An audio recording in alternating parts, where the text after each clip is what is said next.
Hello, Internet. I'm Matt Haas. This is Piano Awesome. Today we're talking about Fermata. That's this weird little symbol, and when you see it, it means to play the note longer than you normally would. Basically, the measure is going to get longer where you see it. Now, it's an odd symbol, and you probably will forget what it means. Well, here's an easy way to remember.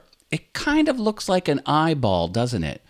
Well, when I think of a big scary eyeball that makes me pause, I think of the Eye of Sauron from Lord of the Rings. So when you see it, imagine the Eye of Sauron's coming at you and you freeze for a minute and then you keep playing.